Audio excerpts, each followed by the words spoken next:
up, you damn dirty deckheads? Welcome to the show. I'm your host, Barry at Laminack, and this is Barry on Deck. It is a Wednesday, episode number 103. Thank you guys for being here. I gotta be honest with you, this is day number 3 without opening with a funny little phone call, and it feels kind of weird to do it this way, but you know what?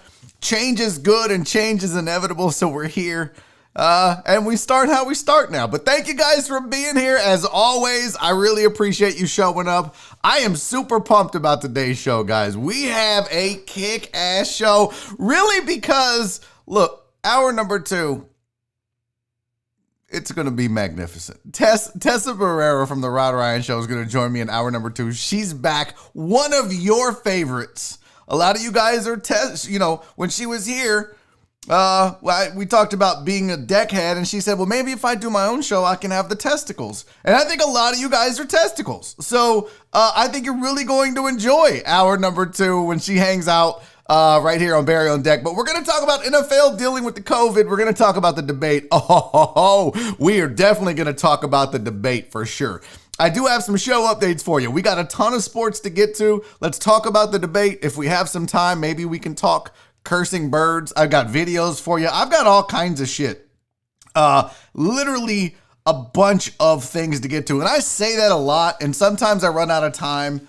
Sometimes I don't. But man, we got to pack it all into an hour because I'm clearing the deck. What? For hour number 2 with Tess on Twitter at Tess1, Tess2.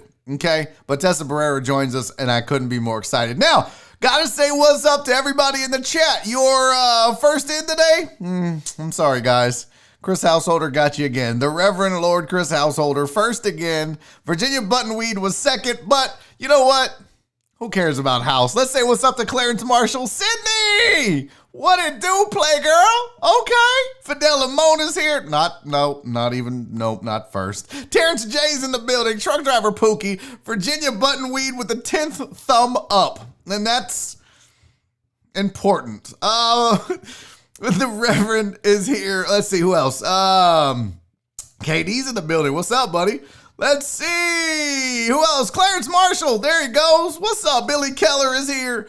Justin Swinford in the building. Rick C. Eric Resendez. P. Jones. Alan Denson. Sandoval and H-Town is here. Brandon Martinez. What up, peoples? What up? Sandoval called Reverend, you are a raggedy, raggedy Reverend. I would agree with that statement. John Dory is here. What's up, deckhead? Charles Garza's in the building. Alex Villanueva is here. Cowboy Fam is in the building. Good video yesterday, my friend. Thank you for that. That looked delicious. Mimi. Hi, Mimi. How are you, sweet thing? Santos Martinez. What's up, Playboy? PK in the building. Hi, PK. Hi, Jen.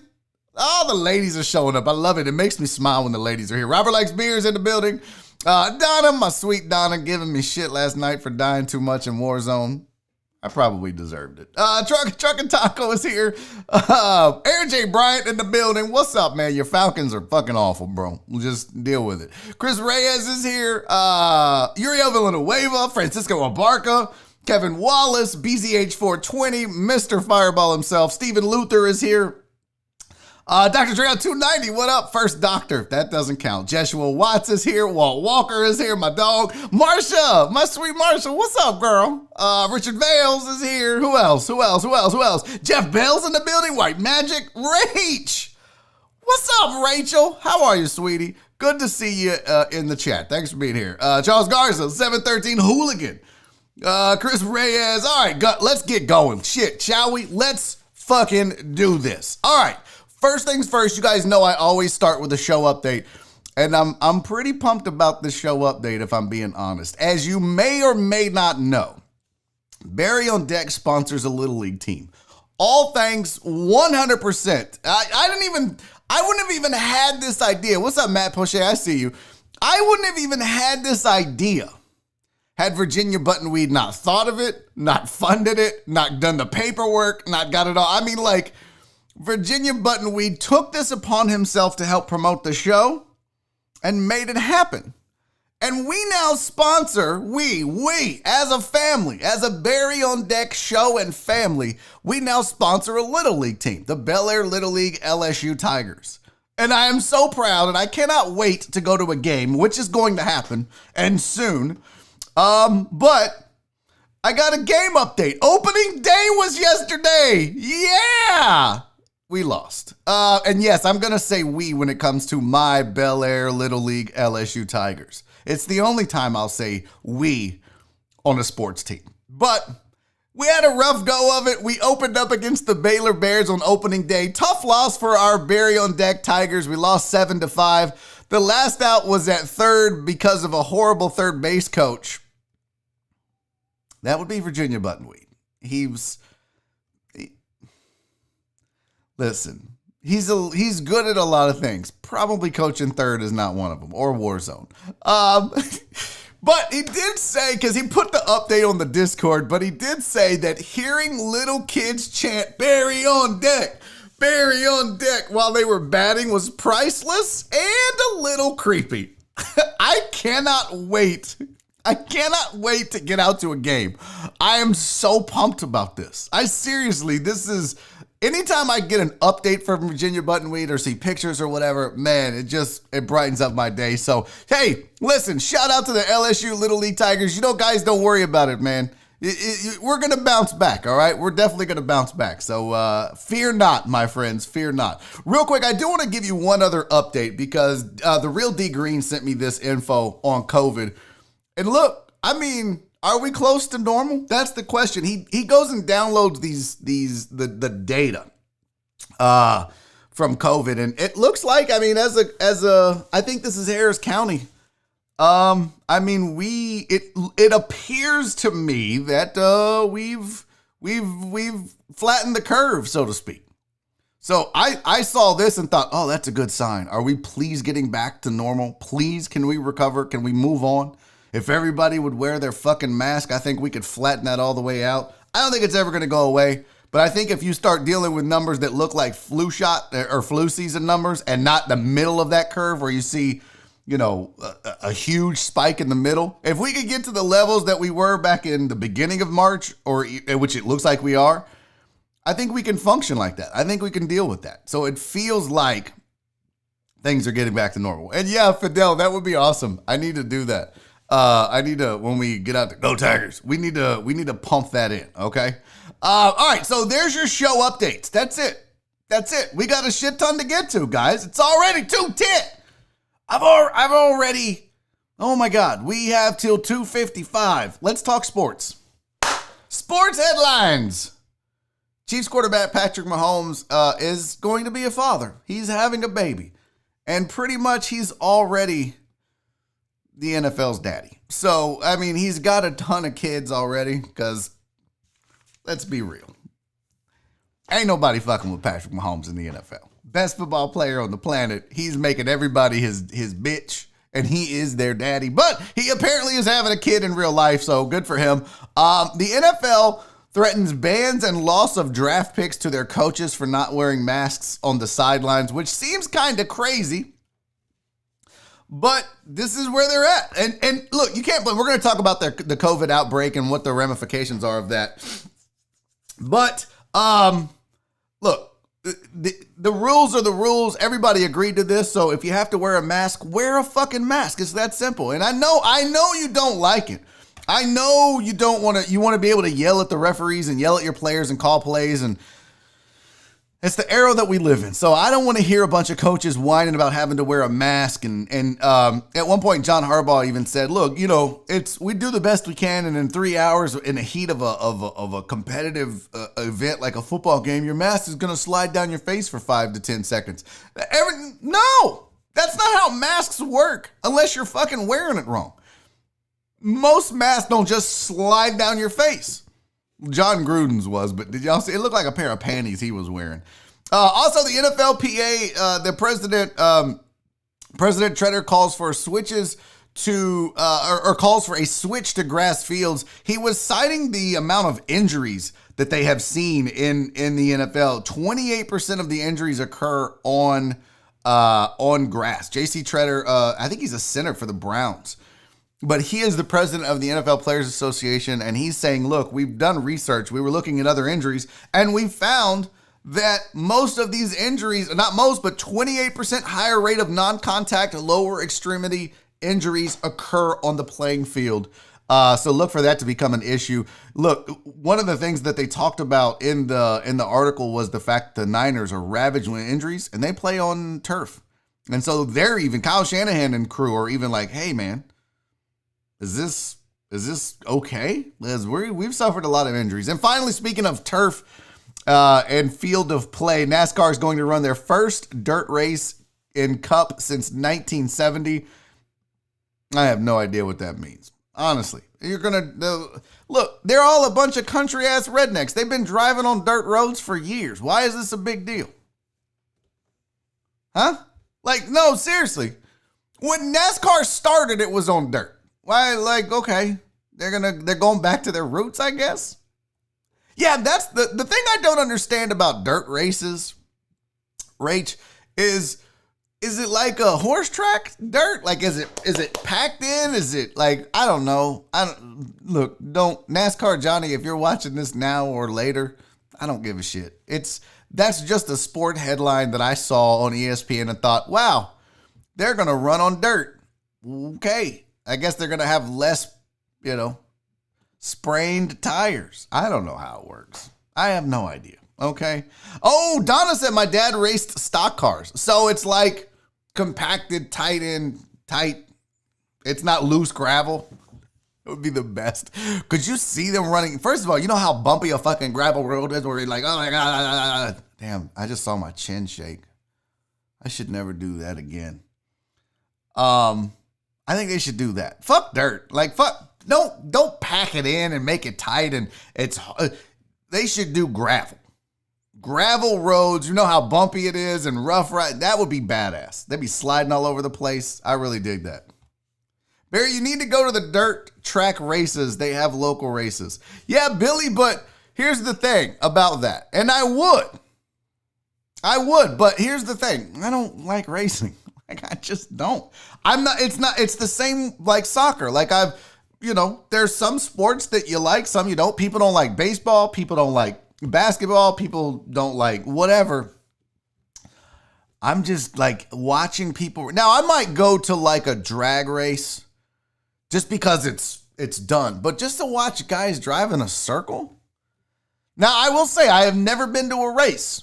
If someone wants to challenge and take me to a race and tell me, look, it's like hockey, right? They say, oh, if you see it live, it's unbelievable. And now, see, so CNA Slot says, I hated racing until I went. It's a blast to go to. So it's more fun live is what you're telling me. Okay. Well, maybe challenge accepted. But I need Walt to take me to a drag race first. Let me start with drag racing and then work up to oval track race. I don't even know if that's the right terms. I'm just not a racing guy. I'm not into cars. I'm not into racing. I don't know. Maybe I could be converted. I'm not saying I could. I've never been to a soccer match. No, I take that back. I've been to a Dynamo game.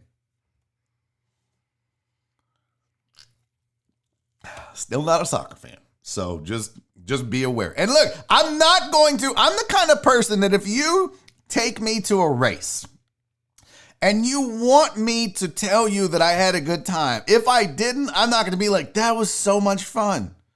I'm going to be like, that sucked as much as I thought it would. So don't get your hopes up. Like last night we were playing Warzone and Chris Householder streams as the Reverend. And he was like, all right, confessional time. Everybody confess. And one of my confession was that sometimes I laugh even though I don't think it's funny. It's like a courtesy laugh, or I feel bad, or I feel like this person wants me to laugh, so I'm going to laugh, but I don't really think it's funny, but I owe it to them, or I don't want to hurt their feelings. So sometimes when I laugh, I don't think it's funny. I'm just laughing. But I'm not going to do that when it comes to sports. Like if I don't like it, I'm just going to be like, nah, that's not my thing. I went, I didn't like it. What are you going to do? So if I go to a race with some of the deckheads and it sucks, I'm going to tell you all that it sucked and I'm going to shit on it. Well, I might not shit on it. All right, let's talk NFL. Steelers Titans has been delayed or should I say postponed. NFL released a statement saying that the game, which was originally scheduled for Sunday, will be rescheduled to allow for additional time for further COVID testing and to ensure the health and safety of the players, coaches, and the game day personnel. Details on the new game date and time on either Monday or Tuesday will be announced as soon as possible. Let me tell you what's going on here. The part of the problem is that the NFL has contingency plans in place. Well, I shouldn't say contingent. They have rules in place. They don't have a bubble, but they have their rules in place. But the problem is the way that the NFL works is there's really not enough time to deal with it. So you may have to postpone it, or you've got teams that are going to have to play a game without practice. And that's a big deal in the NFL. When you install specific game plans for teams, you need to go through the game plans, you need to go through practice. The Vikings and the Titans have been unable to practice this week. The Vikings hope, and by the way, Vikings are playing your vaunted Houston Texans. The Vikings have not been practicing all week. They hope that they will be able to get back on the field and start practice on Thursday, which gives them a limited amount of time to prepare for the Houston Texans. But let's be real. They don't need that much time. It's a bad football team. I'm sorry. Don't shoot the messenger. Feel like they could probably outcoach and outplay Bill O'Brien with a day. Just 1 hour practice. You're probably going to be better than Bill O'Brien. So that's part of the problem, though. You can't practice. The Titans haven't been practicing. The Vikings haven't been practicing. So the Titans game has been moved because the Vikings don't have any positive tests. They just have the exposure. But as you know, with COVID, it can take up to 5 days to show symptoms. So the way that this happened was kind of odd, and it was the one window of opportunity for COVID to strike in the NFL, and it happened. So the way they do testing is they test up to Saturday.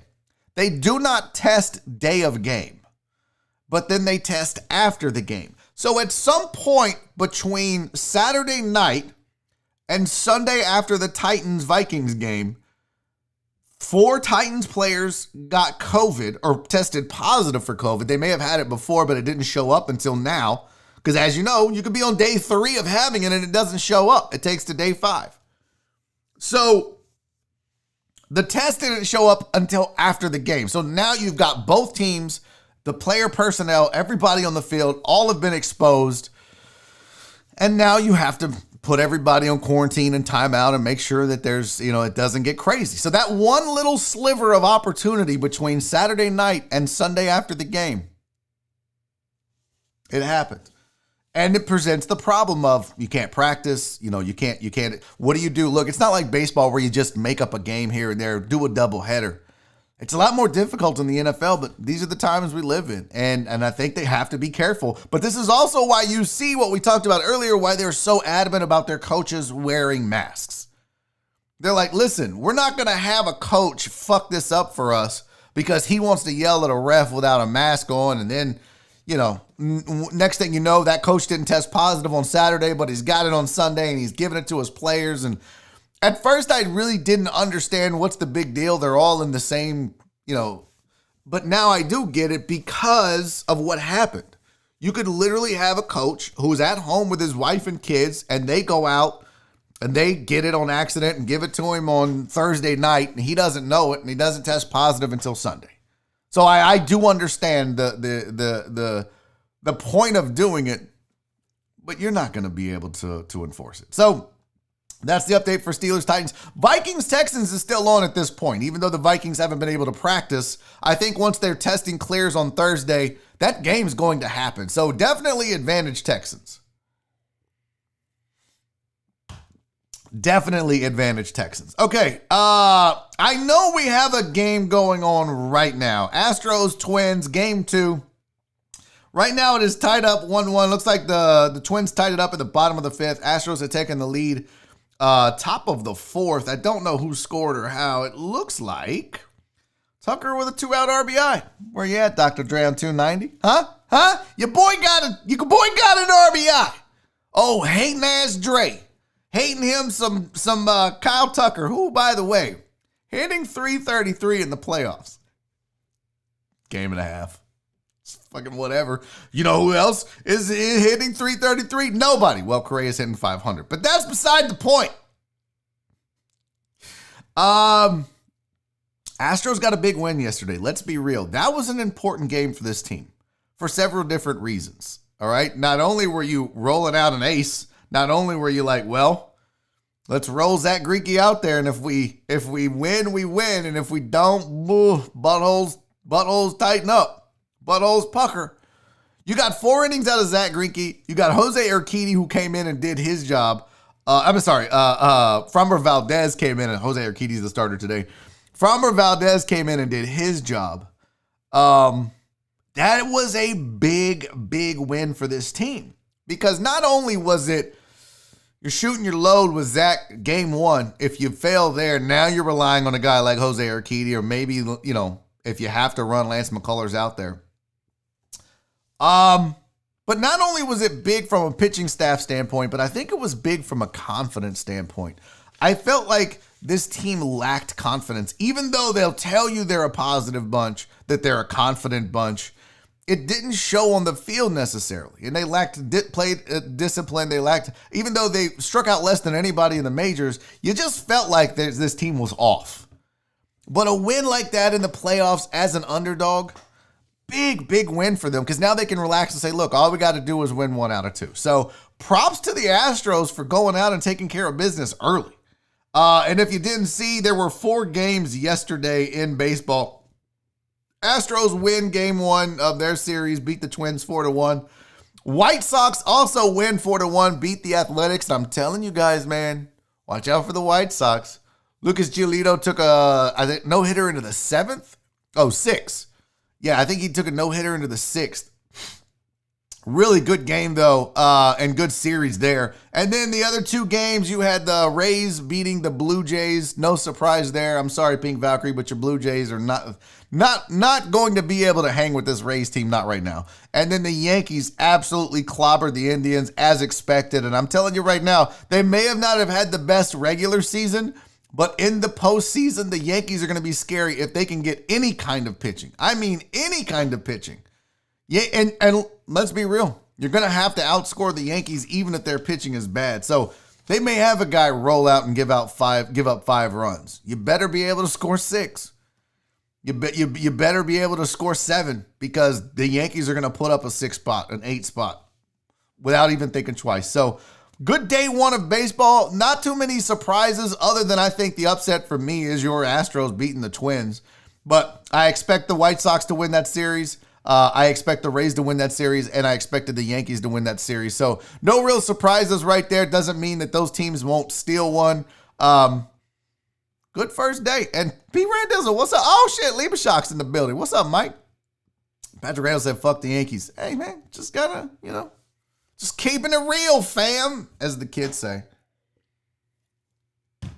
Just keeping it real. Okay, let's get this out of the way, because I'm going to talk debate at 2:30. So if you don't want to hear me talk about the presidential debate, if you don't want to hear my thoughts on it, if you don't want to hear me rant, I get it. But I promise you, it's going to be nonpartisan thoughts on the debate. Okay? So that's going to happen in just a second. What's up, Brian Lamb? But before we get to that, we do need to talk big game tonight. Heat Lakers game 1 of the NBA Finals. Lakers, if you look at the ESPN matchup, Lakers favored. Obviously Vegas has the Lakers favored. They are a -200, -4.5 point favorite. Over-under is 217.5 in the game. The ESPN matchup predictor says Lakers have about a 58% chance of winning this game. No injuries, no significant injuries on either side. And I put the stats for each team based on the regular season up there on the board. Let me tell you what, it has been an improbable season for the Miami Heat. But give me Lakers in 5 in this series. But that doesn't mean the Heat can't come out and surprise them early. Would it surprise me if this goes 7? No. Would it surprise me if the Lakers swept? No. I really don't know. I want to not believe in this Heat team. Ever since Kelly Iko had pointed out to us that that's a good basketball team. You guys need to pay attention to them. I kind of paid attention, but here they are in the finals with a chance to win it all. So, going to be interesting. Going to be an interesting series. It could literally be as bad as a sweep, or we could get a game 7. I really don't know how it's going to go. Okay. Oh, Total Dallas said, I really hope the playoff format stays like this next year. You like all these teams? I mean, it kind of feels cheapened. 8 teams is a lot for me. Kind of feels cheapened. Brian Lamb called you guys dingleberries. That's not the name. It's deckheads, Brian. Get your shit together. Ha ha! Pun! Dingleberries. All right. Hey, let's... Oh, no. You know what? Before we do that, I don't want to get off on a tangent. And then what'll happen is I'll run out of time. And then I'll forget to tell you guys about the delicious food at the Boiling Dragon. Because that's super important for me. Okay? Because I need you guys to go and have some food, to have some fresh seafood with an Asian twist at the Boiling Dragon, and then report back to me, much like Crystal Collins did. And let me know what your thoughts are. Look, don't take my word for it, because I haven't been yet. It's in Pearland. I'm in Spring. That's a mighty long distance away from me. But if you are south of I-10, do yourself a favor and get out to the Boiling Dragon and try their food. Crystal Collins went out there. Look, she tried the chowder fries for us. You see them on the screen there? She said she tried them. She said they were delicious. Go give them a shot. Try the Boiling Dragon, not only because they support us, but because David, too, and his conglomerate of restaurants have put forth some of the best seafood in the city with Dan's and Crab Kings, and now the Boiling Dragon south of I-10, if you're in the Pearland area. They're at 11625 Broadway Street. 832-328-5123 is the number. Do yourself a favor, too. Do me a favor. Follow them on Facebook or Instagram. It's free. But if you go to @Boiling Dragon, they have off-the-menu chef specials that they can show you. Their hours of operation on the screen, so go try that as well. And listen, I'm really interested in the chowder fries as well, especially after Crystal Collins has said how delicious they are. And if she was in the chat today, she would absolutely tell you this food is amazing, and it is worth the trip. So, you know, at the end of the day, I might actually take Nora out to the Boiling Dragon and just give it a try on a Saturday. Because I drove out to Dan's. So good. And I expect nothing less from the Boiling Dragon. So here you go. Hey, Hemp Vita, guys. Hemp Vita has been sponsoring this show since its inception, much like David, too, and the restaurants that I bring you every single day. And look, Hemp Vita has some amazing products. One thing I told myself is this. I said, self, you got to start getting better sleep. You have got to start getting better sleep, and it starts in October. So what I did is I went to hempvitacbd.com and I bought some gummies. I bought the Hemp Vita CBD gummies because they help you go night-night. They help me go night-night. They help Chris Householder go night-night. There are a ton of deckheads that have tried the Hemp Vita CBD gummies, and they've all said, man, they work really well. I have the gel. I use it for when Nora has like sore ankles or sore feet or muscles, or if I have a muscle ache, it works. These products work for me, and I think they're going to work for you. Try them. Do me a favor. Seriously. Try the Hemp Vita CBD gummies. Yeah, look at Reverend Chris Householder in the chat. Lazarus wasn't dead. He was just on them gummies. John 33:46. I'm telling you guys, this shit is good. I shouldn't curse during a read, but it's that good. Go to hempvitacbd.com right now. I checked out yesterday. I did. I got my gummies. I'm ready to get some sleep in October. I'm ready to get a good night's sleep. And I even used the promo code DECKHEAD15 to save 15%. Okay? Donna said she's taking one tonight. Haven't slept good in 2 nights. Donna, you know what's up, man. I'm telling you, this stuff works. If you don't know what CBD is good for, whether you have inflammation, pain relief, insomnia, anxiety, you suffer from seizures, you just need to relax more. And don't forget, Hemp Vita has products for your pets as well. Maybe they're scared of thunder or rain or whatever. Make sure you get them some Hemp Vita CBD gel to help them calm down. It's Hemp Vita, hempvitacbd.com, promo code DECKHEAD15. Okay.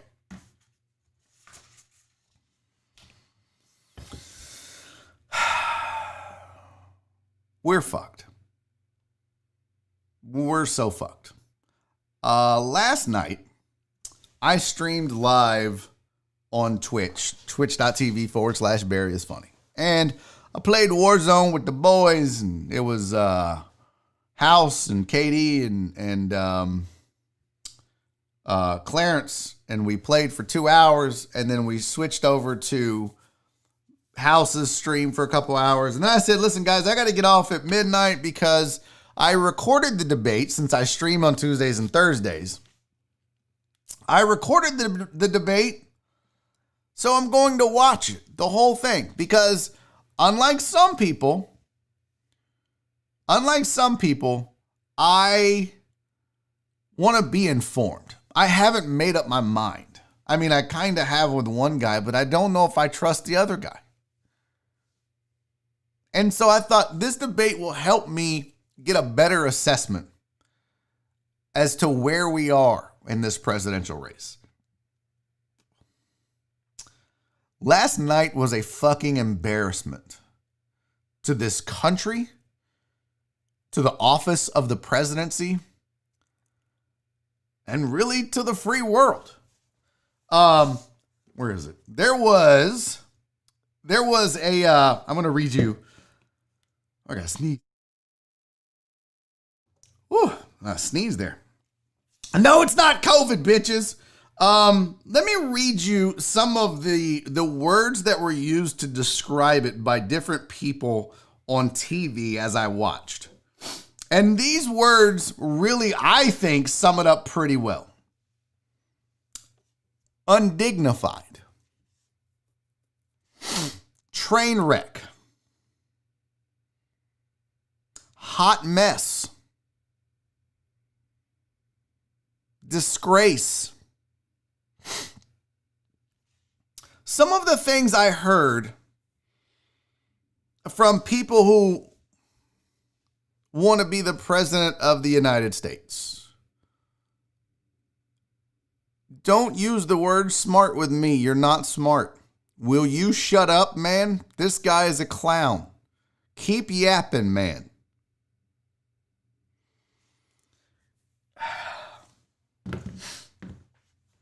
I went into this, okay, it's been no secret that I don't think that Donald Trump has been very presidential for his 3+ years in office. And I don't think that he presented himself to be presidential before that. I think when you mock large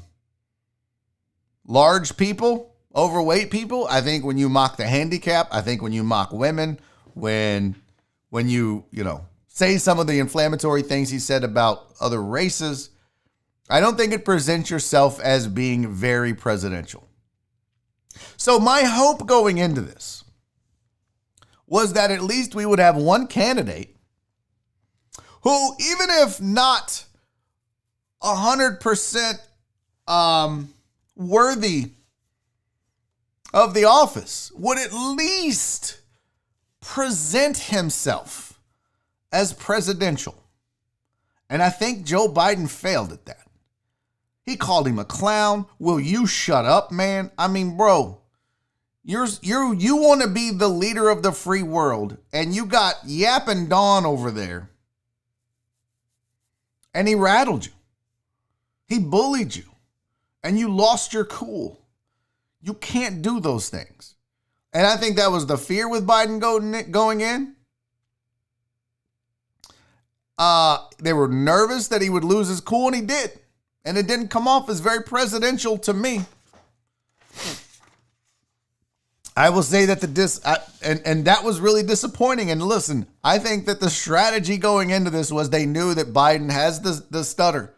He has the speech issue where he has to really think about what he's saying and use his word. And so Trump wouldn't let him do that. Trump just attacked.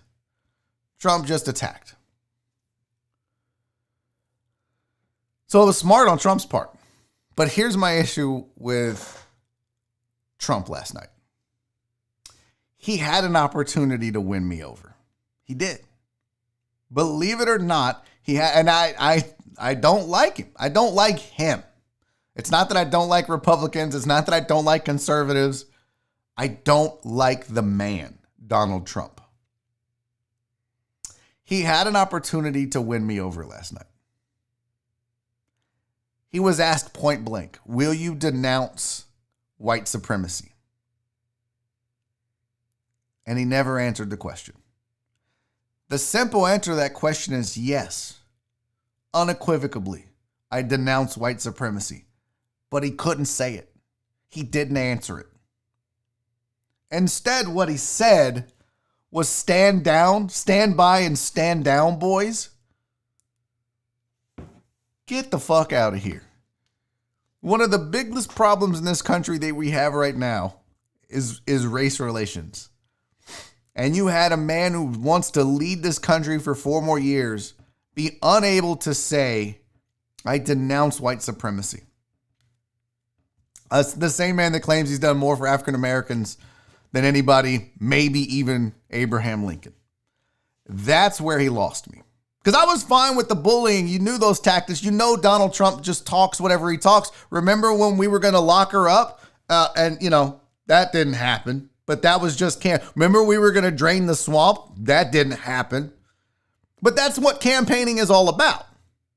Right? Remember Obama was going to reach across the aisle and unite Congress? That didn't happen.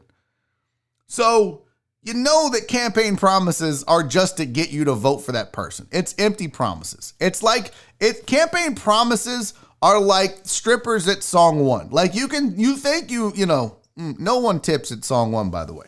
But that's what it feels like. It's a tease. It's just to get you interested. So I don't have this false sense of, wow, it's a clear cut. This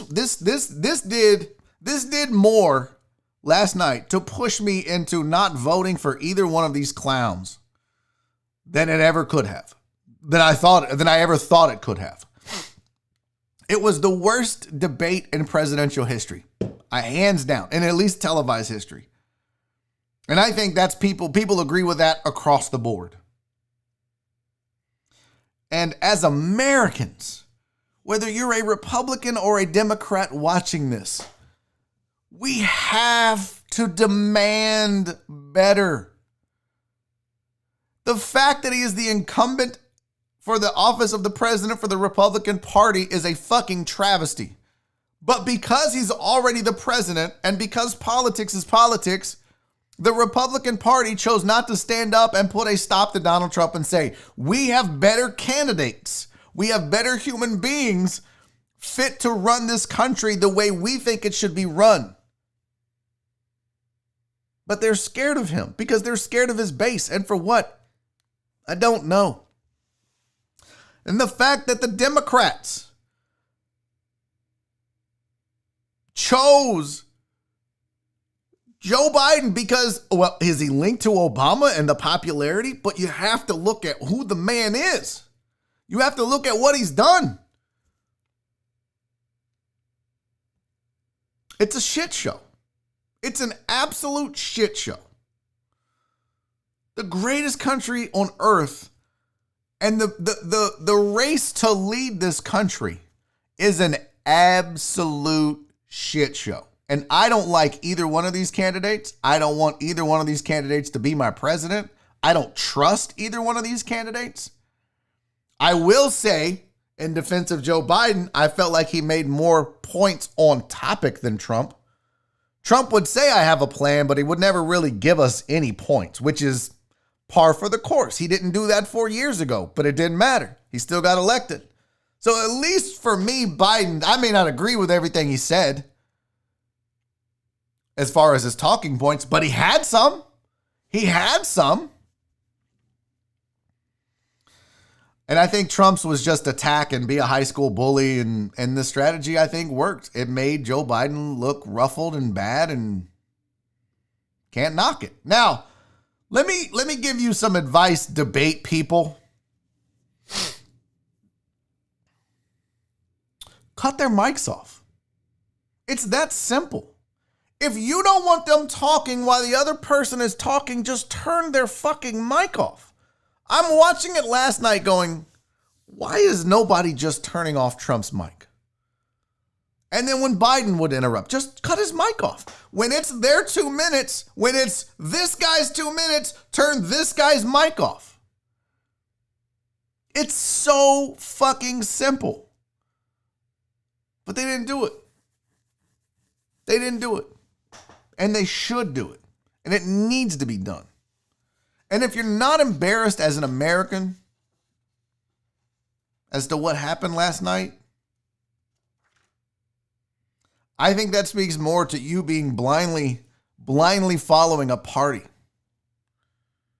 which is also an issue in this country. We all blindly follow the party we support. whether it be Democrat or Republican. But last night, every American should have been fucking embarrassed by what we saw. Embarrassed. I'm embarrassed. I'm ashamed. The rest of the world watched that and laughed at us. Laughed at us as a fucking country.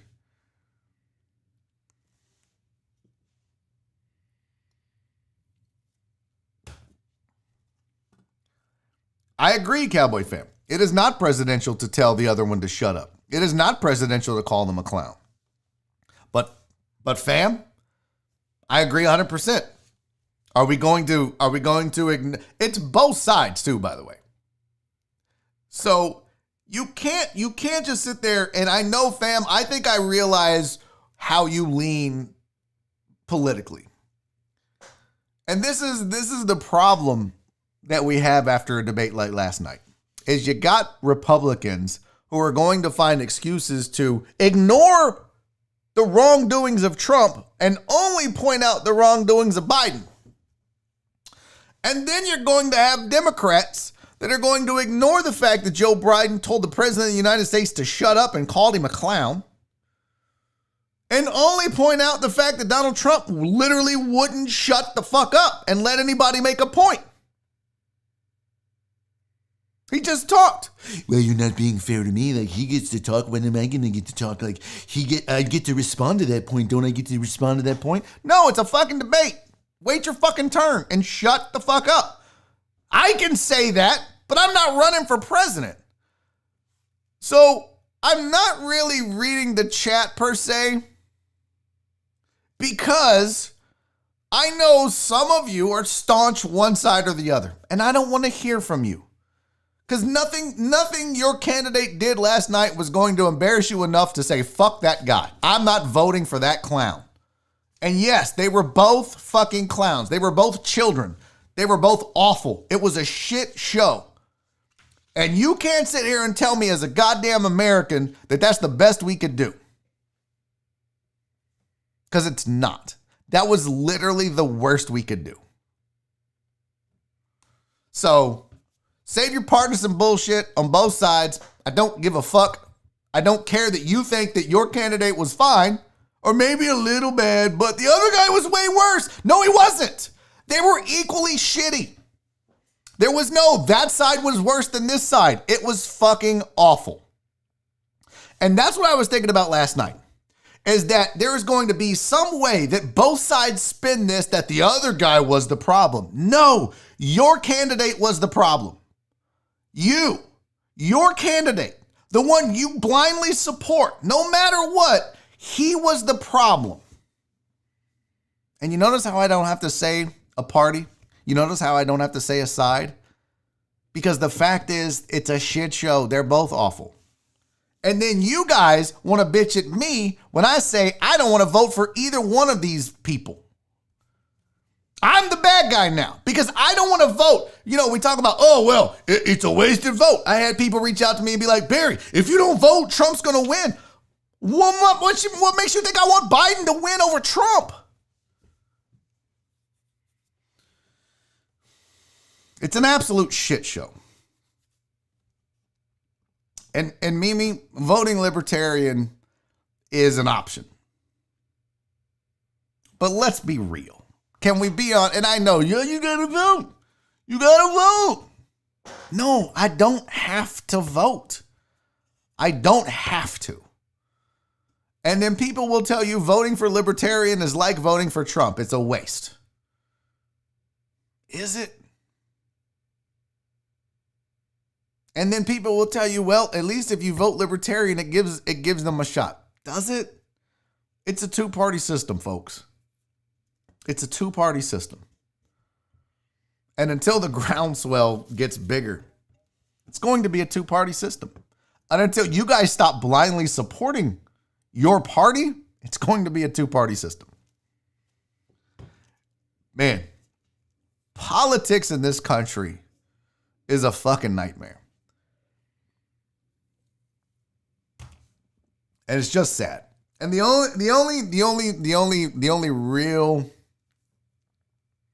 The only thing that I really wish would have happened last night is that, what was the moderator's name?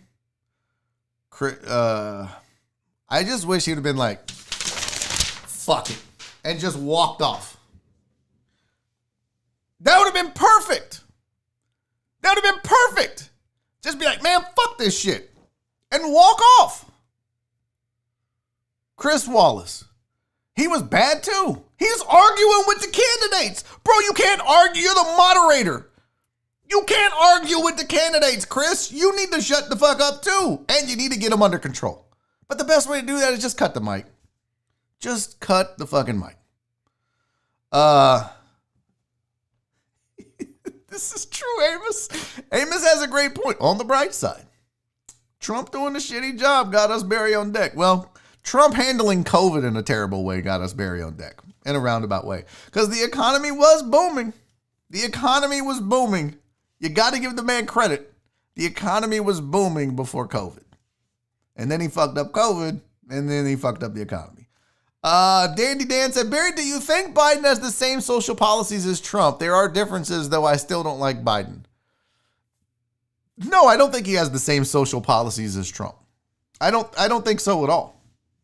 I think, socially, I think Biden is, what's the word I'm looking for here? I think socially he's more reasonable. But here's what bothered me about last night with Trump. And not just the fact that he wouldn't denounce white supremacy.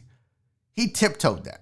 It's kind of like when, and people want to point that out, and then everybody's like, yeah, but when Trump said, name a law enforcement agency that supports you. And then Biden was like, we don't have time. Bitch, you have plenty of time. Like, it's an hour and a half debate. You just don't have any. And you know what? That's okay. Because the fact that law enforcement supports one candidate and the other isn't going to change my mind. That was just a talking point for Trump.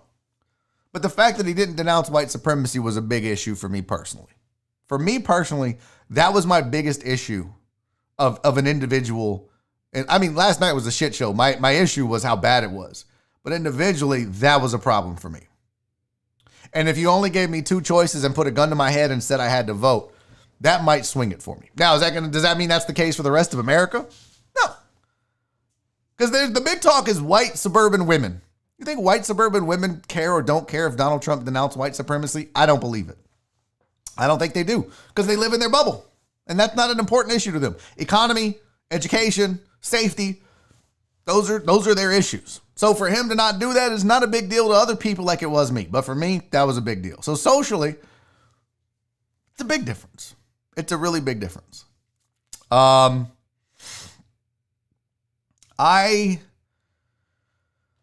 was one more point I wanted to make. People keep bringing up Joe Rogan as the, you gotta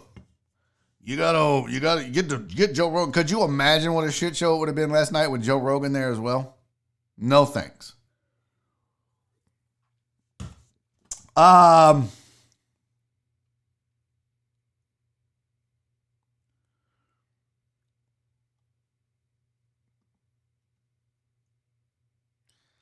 I like that Mike's like, there's a montage of Trump denouncing white supremacy.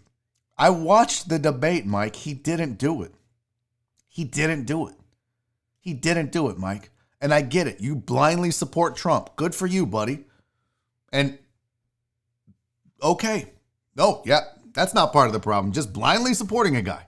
I literally watched the man not say, yes, I denounce white supremacy. He said, what do you want me to say? What groups? Give me a name. And then he says, stand by. Stand by, stand down. What the fuck does that even mean? That's not denouncing white supremacy, Mike. It's not doing it.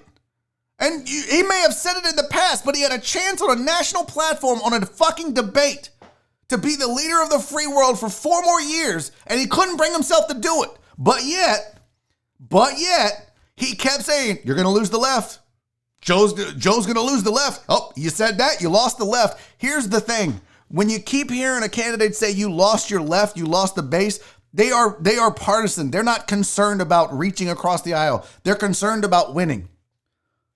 That's it. They're not concerned about unifying this country. So why would it surprise you that a guy who doesn't give a fuck about unifying this country and doesn't care that he's far right and he wants that base and that's all he gives a fuck about is the far right base? Let's not unify us. Let's not make us better and stronger. Just give me my votes from my people and I'll cater to them. And I won't denounce white supremacy live on TV in order to keep that base. It's a problem, Mike. And if you just blindly support a candidate, you're a problem. You're the problem. And I'm using Mike, I'm using you as an example. I'm not attacking you. I'm saying anybody out there. If you're just blindly going to vote for Joe Biden because you're a Democrat, you're a problem. If you're just blindly going to vote for Trump because you're a Republican, you're a problem.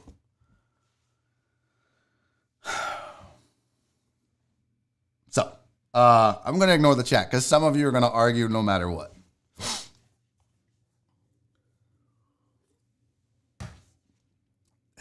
Mike, it's a national. It was real simple, Mike. All he had to say was, yes, I denounce white supremacy, and he couldn't do it. How do you not see that, bro? How do you not fucking see that? Again. Blind. If you're a Democrat or Republican, you won't admit fault in your candidate last night. And, oh, God, that drives me fucking insane. Absolutely fucking insane. Now, we're moving on. I'm not going to sit here and argue the minutia. I gave you my thoughts. You can agree or disagree. I do want to say this. White Magic had a question yesterday, and I'm going to save it for the second hour because I want to get Tessa's thoughts on this as well. So yesterday, I had mentioned Joe Rogan previously. Yesterday, we talked about the fact that I don't listen to radio as much. I don't listen to podcasts as much. And White Magic had a question about, he said, basically, I have a question. You said you don't listen to Rogan or Stern. Why not? They're the Michael Jordans of podcasting and radio. Which are your areas of work? So why not study the GOATs? I'm not saying steal their material or bits or things of that nature, but maybe interview techniques and things of that sort. I think it's a really good question. And why not? Let's talk about that with Tess from the Rod Ryan Show, who's going to join me next on the show. So I have to get to a break. It's 2:54. All right, good. She's sending me a message. So it's 2:54 right now. We're going to take a quick 5-minute break. We're going to come back. Tessa Barrera from the Rod Ryan Show is going to join me for an hour. I'm so excited about this. It's going to be fun. We're not going to talk politics, I hope. Oh, go Astros. Astros up 2-1, bottom of the 8th. Apparently, did Correa hit a home run? Is that what I saw? Yep, Correa with a home run. Go Astros, 2-1. Now the bullpen. Bullpen's about to go $5 whore and blow it. All right, guys, we're back in 5 minutes. Do not go anywhere. This is Barry on Deck. I am your host, Barry Laminack. Joining me next, Tessa Barrera, Rod Ryan Show. Stick around.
the show now. A woman who really needs no introduction, a fan and deckhead favorite, one of my favorites so far in the short time that we've done this show. Tessa Barrera from The Rod Ryan Show is here with me now. Tessa, thank you for being here, my friend. Dude, I too am a deckhead. I'm like an undercover deckhead, so I'm always creeping on your shit. You don't ever have to, like, you could literally be like, you're doing the show today, and I'll be like, okay. I won't look like put together because there is a clip, there's stuff going on. Yeah, no, I totally get that. You know, I put on my bustier and I got to get my lift on mine as well because, you know, your text was like, oh, I got to get my shit together. Men's is pimps too, yeah. Hey, sure. Listen, now, several of the deckheads, one call themselves testicles because that was, I don't know if you recall that, but. I love that. We need shirts. We do. Deckheads and testicles. They call you the queen of the deckheads as well. Good. I can be the queen of things. I grew up on Mariah Carey, so anytime I need to bust out diva mode or like anytime you can hail to this queen because what else are we doing? Like people are relying on you and like people look to Rod, like, entertain me. Like, we're in a pandemic. Like, make me forget about the election. Make me forget about the shithole that is our, situation right now because it's tough. I mean, I go through it. So I'm like, I look to entertainers like you, YouTube people, TikTok. Like, we got to get our joy somewhere. Are you a big TikTok person? Yeah. I'm not good at it myself, but I love the app. I love TikTok, and they grill me on the show about that at least once a week. Like I have to defend TikTok's honor at least once a week, and I'm so ready for it. I'm like, what? Yeah, you saw that? That went viral? It started on TikTok, Rod. Like, oh, you shared it on Facebook? It started on TikTok. Like, I wasn't a TikTok. My wife, like, she used to look at Instagram, and then she started doing the TikTok thing, and then everybody's like, bro, you got to get on TikTok. I tried it. I'm not fucking good at this, Tess. Like, it's a special kind of person. I consider myself funny and entertaining, as I'm sure you do as well, but, man, I try to sit down and make a TikTok video. I'm like, this is fucking awful.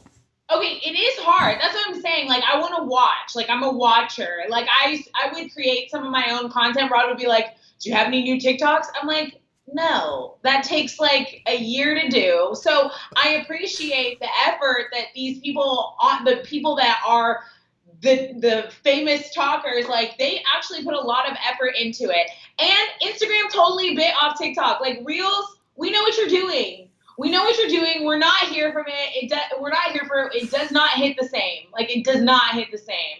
I will say this though, that I guess maybe it's the stand-up comic in me, but I said TikTok in a way is people taking other people's ideas and just redoing it with, you can use audio and do it again. And that's okay as long as it's funny, but it still feels a little cheap unless you're the originator of something good.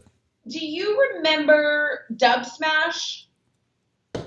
Yes. It's like Dub Smash on steroids. Yeah. And I have an actor friend who's a purist, and he was like, that's for people who are not good actors and blah, blah, blah. I'm like, okay, you do realize, like, a majority of the people in the world, like, are not actors. Like, the mass appeal is that you've got grandmas, you've got, viejos, you have, little kids, and they're all kind of just doing their own thing, and it's a judgment-free zone. Like, I will say, like, if you go to TikTok with the hate, people are like, why are you here? Why are you here?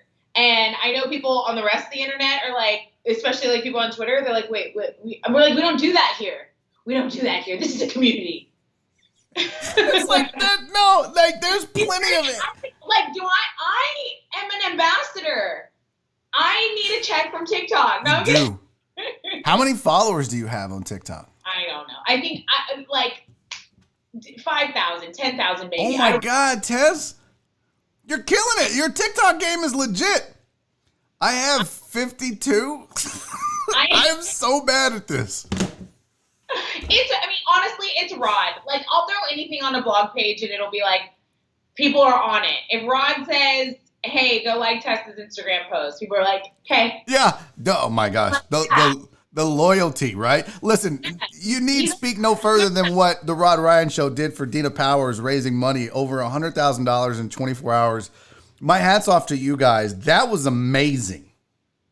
That was crazy to witness. So Chili and myself weren't as close to Dinah as Alex and Rod, who worked with her for years. And I mean, Rod almost broke down on air, and I was like, you know, because you're the co-host, so I'm like, do I need to jump in? Like, is he gonna be able to? I mean, that hit him really hard. Alex, we had a meeting about it before we went live with like the GoFundMe and everything like that. I'd never seen my friends who are normally so strong, so funny, so, you know, put together, kind of saw like their human side, which was nice. It was like, oh, you're not, you know what I mean? Like, Not a robot. yeah, you're not a robot. You're like, you are feeling this. And then I kind of think that just solidifies like, okay, you're in Houston, Tessa, like this is the place to be, because the love and the support that this community shows and just the impact that she had being in the seat that I'm in now, that was a wake up check for me too. Like to see them being like, you know, Dinah was a part of my life every morning. She's family forever. Like people donating $5 saying, hey, you know, I was homeless when I first heard Dinah on the radio, but I have a job now and I have money to spare, like, and donating so that she could get her treatment. She has cancer for those who like don't know the backstory. But stage 4, I mean, and she's so private that it hit everyone like a ton of bricks. And, you know, I'm not close, you know, like I never met Dinah, but I forever will feel connected to her.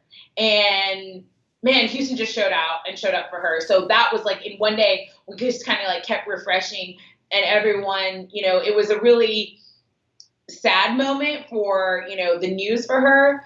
But then it was like, okay, but you know what? You can fight it. And these are all the thousands of people that have your back and that you got this. Like, you got this. So that was a really good moment. It's a special thing because you think about how many people fight cancer and they don't have an entire city behind them and supporting them. And when you have the opportunity to do that, and then the city shows up to do it, it's pretty amazing. A couple things you said that I wanted to discuss. One is you talked about them breaking down on air. And have you ever had a moment like that? Have you ever had a moment where emotionally you were just so vulnerable that you were like on air specifically?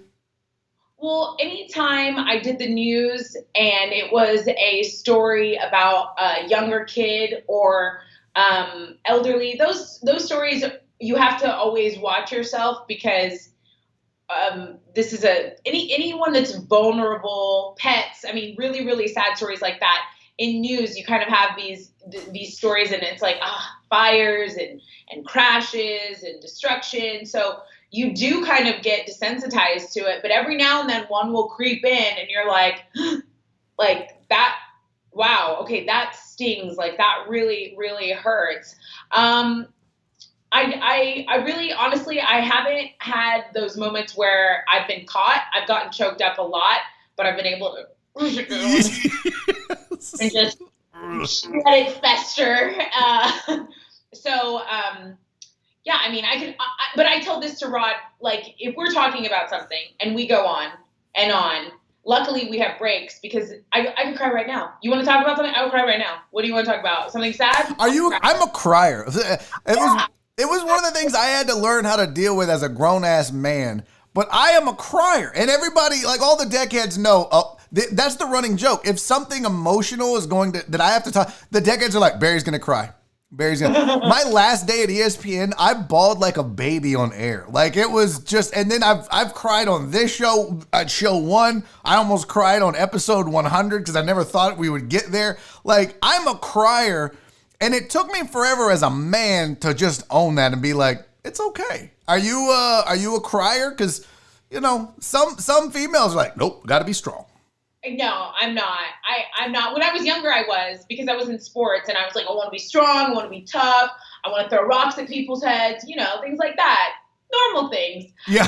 But I feel like you as a comedian and most people who have, because people think it's funny how I'm always ready to, stand up and be strong and hang with the guys. But like all those emotions, they just kind of, they swim right here at the top. So when I go in and hand pick one, like I can go get it and retrieve it, and like we can be angry, like we can be like super sad, we can get pissed off. So and I like in the morning a lot of times I want to, I want to cry when I'm tired in the morning and I don't want to go to work. Like I have the best job in the world, and then I'm like, you have the best job in the world and you're being a little bitch right now. And I'm like, yeah, but I'm cold and I'm tired. Like I could cry, like I'll cry on the way to work, and I'm like, this is the best job in the world. Like you literally are a little bitch. So yes, I cry all the time. I cry if I think my family doesn't love me. I cry if I have a dream that zombies came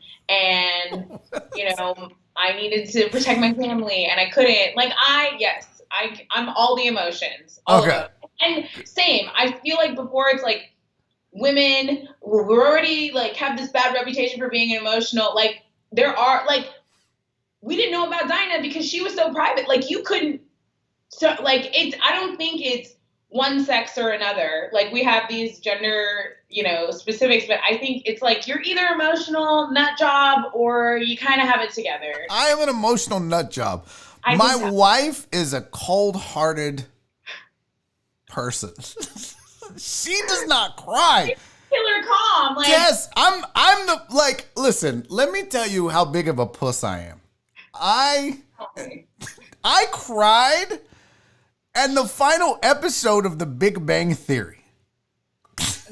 For real. This is so embarrassing to say. They got married and it was beautiful, and I was like, "This is so great." And my wife was on the couch, and I'm not bullshitting you. And I'm over there, and I'm like, "Oh man, this is."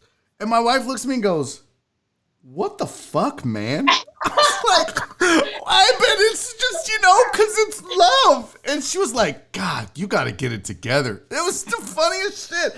I was like, I don't know why I get so emotional at a sitcom. Like, I don't know. I don't get it. I don't know. But I've owned it now, so I'm good with it. But she's cold. She doesn't cry. Hold you. She's like, "Do you want me to hold you?" No, like she's the man in this relationship for sure. Like, do you ever stop crying? I'll hold you. Yes. Do you ever get like because on this show at times, I like we saw last night people lose their cool in the debate. I've lost my cool on this show with the deckheads in the chat or other situations. You ever find yourself? Does that ever happen where you just lost your shit? And then you have to come back. Because in radio, like, Josh Ennis is a guy who forced Seth Payne at Super Bowl on Radio Row to lose his shit, and they argued. There's been Mike Meltzer and another guy had a meltdown on 610. You saw Jason Braddock and Patrick Creighton lose their shit. It went viral at ESPN at night. Has that ever happened to you before where you just lost your mind on air? Well, we play a game. We play a lot of games versus each other. So we'll go head to head, and I'm very competitive. Yes, so we play Read My Lips, and I mean, I've thrown headphones. We'll play in the 7:00 hour, and I'll lose. And I'm like, I have so much more show to go, and I hate everyone. Like you're a piece of shit. You are cheating. I hate everyone. So, I mean, yes, every Thursday I lose my shit. And people were like, when I first got there, they were like, "She's so competitive." I'm like, "I know. Can you believe it?" And I told Rod, I go, "Those people that are being mean to me for being competitive," I go, "they were in band, Rod." I go, "They were in band, and I was on varsity." And Barry, it gets better. He looks at me and he goes, "I was in band." And I was like, "Oh my God. What of them?" You just did everything but call him a puss. Oh, that's so great. I was so mad. But I'm honestly, okay, so I've had to hone that out. It's like, again, it's not easy. Like, it's not hard for me to lose my cool. If anything, and now I'm like, let it roll off. Let it roll off. And people in Houston, we talked about this last time, they can be brutal. They're like this dickheads with the heart of gold. So you have to be like, they're like your mean cousin. You're like, oh my gosh, okay. Like they're your older sibling that told you were adopted and like convinced you that you were adopted. And you're like, oh my God, like mom and dad traded me for a sack of potatoes or something. And they're like, I'm just kidding. Like, how could you believe me? You're so stupid. Like, oh, okay. You don't hate me. Got it. Oh, it's that's why, I had to stop. And when you get in this business, you have to learn how to deal with criticism in a way that isn't normal, right? Like, yes. When people are like, well, but you're a comedian, you have thick skin. Actually, comedians are the biggest, most thin-skinned people in the world. And I would say radio and entertainers are in that category too, right? Like we have egos, we're thin-skinned, all that stuff, but you learn how to deal with the criticism. But there are days and times where we have bad days like everybody else, and you lose your shit. It happens. You realize that it comes with the territory. So if you want to do what you love, then you're going to have to toughen up. And that's just like, and it honestly, I don't agree with that. I don't agree. I don't understand. Like, I don't call your attorney's office or your grocery store and be like, yo, your bagging is shit. Like, you can't mediate worth a fuck. Like, I don't get that. I don't get that. But, that's what it is. You want to be in the spotlight. It's like, I have a sign on my face that says, judge me. Yeah. Judge me, please. Please judge me. Because I'm really like, would love your feedback. It's so true. It's one of those things. It's a profession where there's a lot of benefits, but then you really have to learn how to deal with people that hate you. Because people are going to hate you no matter. I think you are one of the sweetest, nicest, most wonderful people on the planet. But there are people out there that are like, fuck her. Oh, I fucking hate her. Like, why? You don't even know her. You listen to her, but you don't know her. Well, I've gotten emails, and like before, I feel like moons ago, I would sit there and try to convince someone, like, you don't hate me, like you have it all wrong. And now I'm like, you're mad at your dad, not me. Like, I don't have time for you. Like, I don't have time. And like now it's gotten to the point where if I see a certain name in like the email, I'm like, let me guess.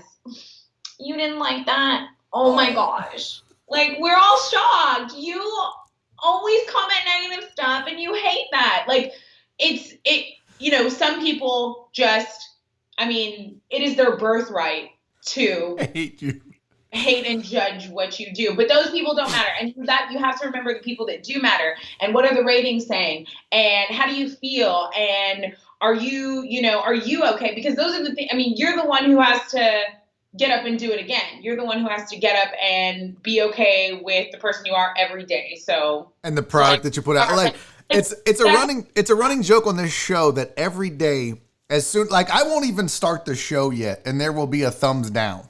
We haven't even started yet. It's like 1:48, and I'll look, and there's like 12 thumbs up, and somebody just needs to come by and go, fuck this guy. Every day, fuck this guy. Like, and at first it was like, why? But now it's comical. But I'm like, I don't have that much time or care.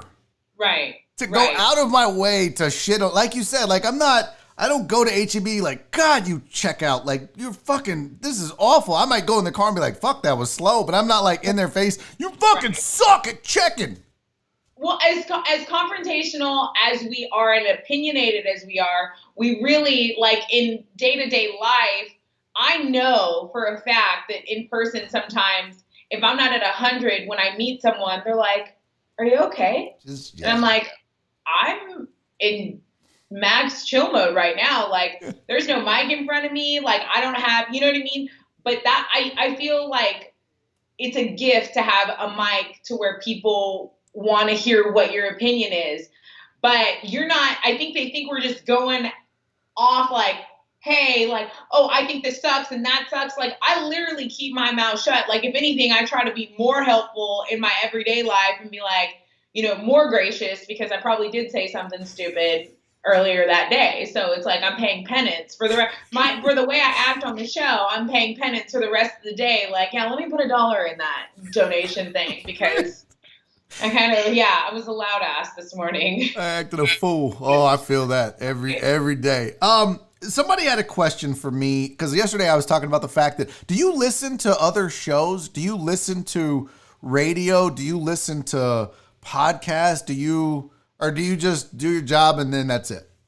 No, I do. I do. So I really like murder mystery stuff. So I'll throw, like, if I'm doing my makeup or getting ready to go somewhere, I throw on like a Dateline or a 2020 just because those are like calming to me. And why are murders and things like that calming? Like, I've thought about why chicks especially are so obsessed with like crime documentaries. Please tell me. I was literally going to ask you this because my wife, I'm worried. I'm worried she's going to murder me because that's all true crime podcasts, CSI, fucking I survived. It's frightening. Why? Because we are making a catalog of how not to get murdered in our brain. Is that true? Like, we are making a red flag database of like, okay, that's where she went wrong. Like, women are trying to pinpoint the exact moment where a light should have gone off. Little did she know that would be her last night out. Like, what? Oh my God, she was murdered. Like, okay, note to self, don't do that. Like, don't fall in love with a criminal. Don't go riding, at the park late at night. Like, we are always trying to not get murdered. But at the same time, we're collecting data in case we ever need to murder anyone. We'll know how to do that too. God, that is a big difference, I think, in the sexes. Is I've never worried about, I gotta figure out how not to get murdered today or this week or this month. It's a legitimate concern. Yeah. Wow. So there was this one thing, and I'm on a dude show. I'm not a dude basher, and I'm not even like, support all women. Like, if you're a cunt, you're not going to get my support, okay? I'm not going to blindly, like, she's fine. No, I support her. No, you don't get it. That to me is not feminism, and that's not, like, girl power. Like, you're being a bitch. If I'm being a bitch, you call me out. You're acting kind of like a little bit of a bitch. I'm going to tell you that's what I do. So, but I did see this thread where someone had posed the question, like, what would you do if, like, men didn't exist? And literally the answers from women were so, like, I'd go for a walk at night. Like, I'd wear whatever I wanted. I'd do whatever I wanted because I wouldn't be judged. And I was like, oh my God, are men the worst people on the planet? We are, apparently. According to this meme, yes. Ladies live in fear 24/7 because dudes exist. But see, that's where we get into the bad ones ruin it for everyone. Yeah.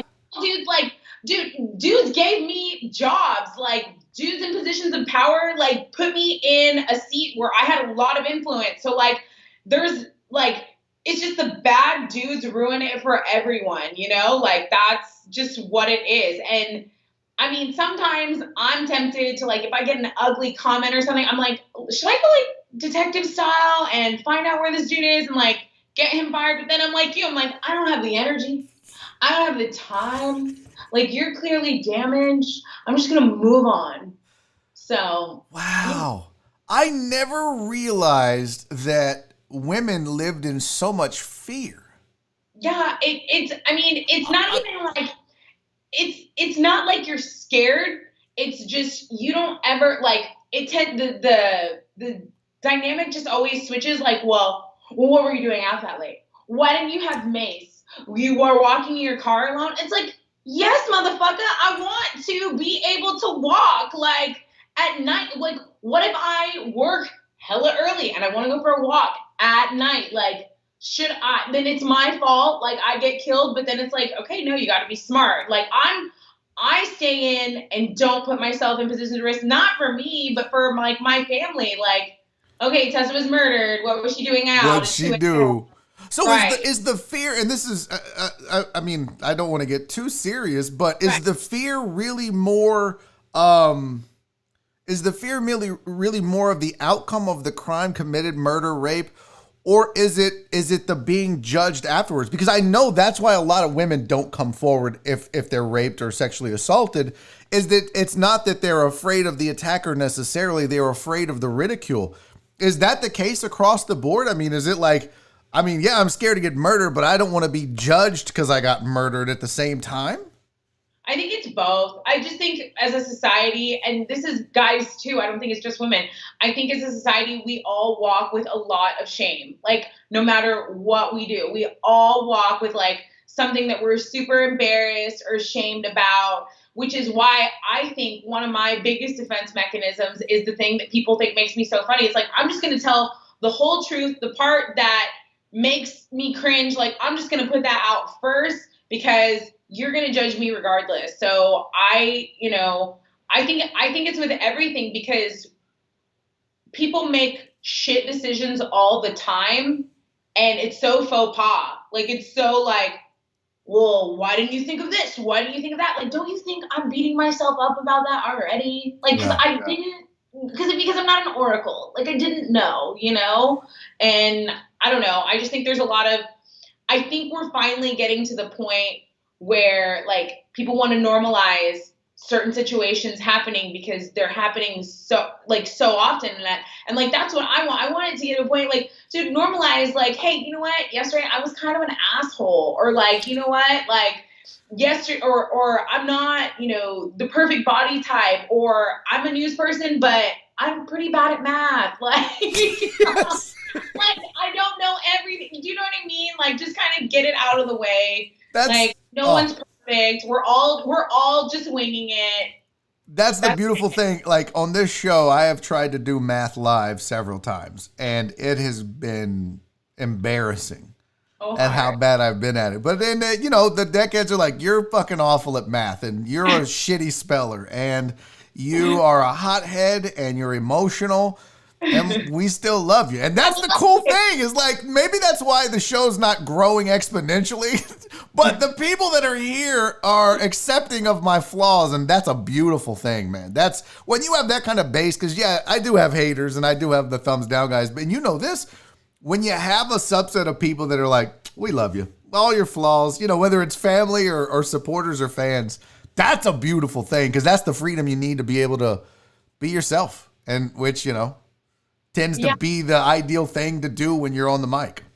You making the pivot and making this show and like all the behind the scenes stuff you do, and doing it consistently, like every week, like doing anything consistently, anything like that's not a show, say you're going to go for a walk 15 minutes a day, like sticking to a schedule and keeping a promise to yourself. Like, I think that's so badass.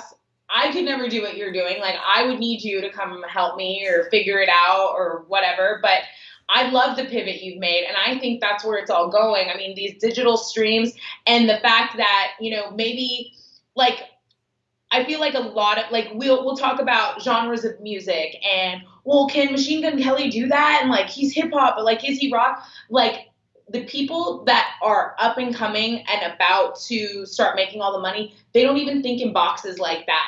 Like, you're just doing what you love, and I respect that. Like, that's what it's all about. You'll see the people that get all the views on like YouTube or whatever. It's like, I quit my job and I moved to Costa Rica, and people are like, oh my God, I want to follow that person. I want to see what they're doing. Like, it's the most random shit. And it's like, as long as you are passionate about what you're doing, like, I feel like everything else will fall in line.